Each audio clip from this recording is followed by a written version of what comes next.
For other uses, see Simon Snow, Disambiguation.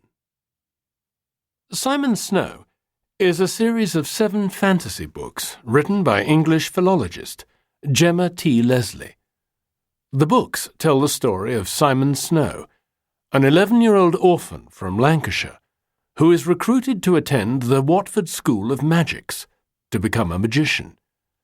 As he grows older, Simon joins a group of magicians, the Mages, who are fighting the insidious Humdrum, an evil being trying to rid the world of magic. Since the publication of Simon Snow and the Mage's Heir in 2001, the books have been translated into 53 languages and, as of August 2011, have sold more than 380 million copies. Leslie has been criticised for the violence in the series, and for creating a hero who is sometimes selfish and bad-tempered. An exorcism scene in the 4th book, Simon Snow and the Selkies 4, triggered boycotts among American Christian groups in 2008. But the books are widely considered modern classics, and in 2010, Time magazine called Simon the greatest children's literary character since Huckleberry Finn. An 8th book, the last in the series, is set to be released May 1st, 2012. Publishing history. Simon Snow and the Mage's Heir, 2001.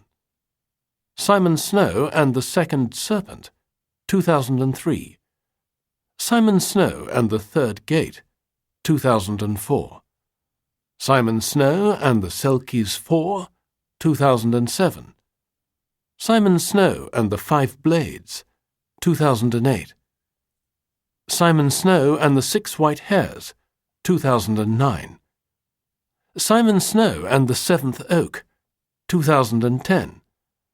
Simon Snow and the 8th Dance, scheduled to be released May 1st, 2012. Chapter 1. There was a boy in her room. Cath looked up at the number painted on the door, then down at the room assignment in her hand.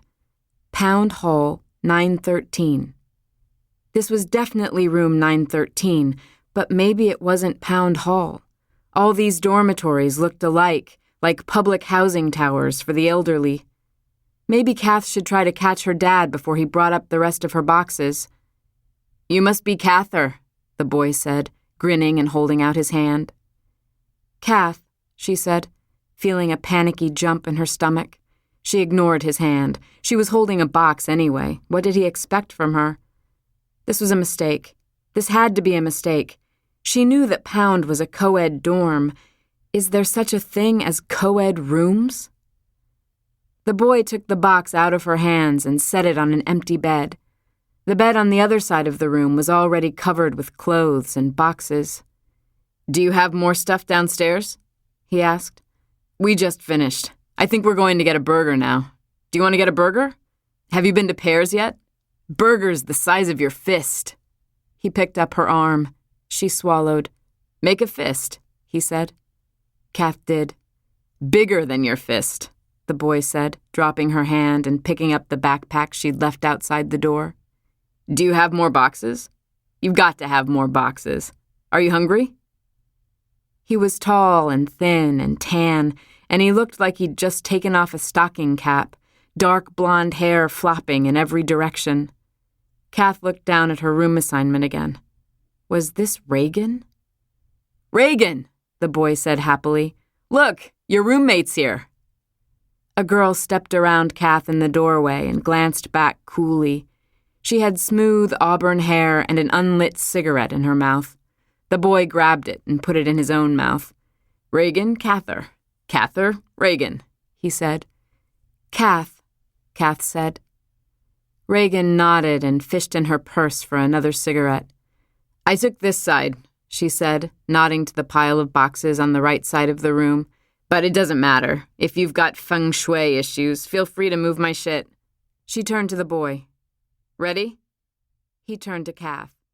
"Coming?"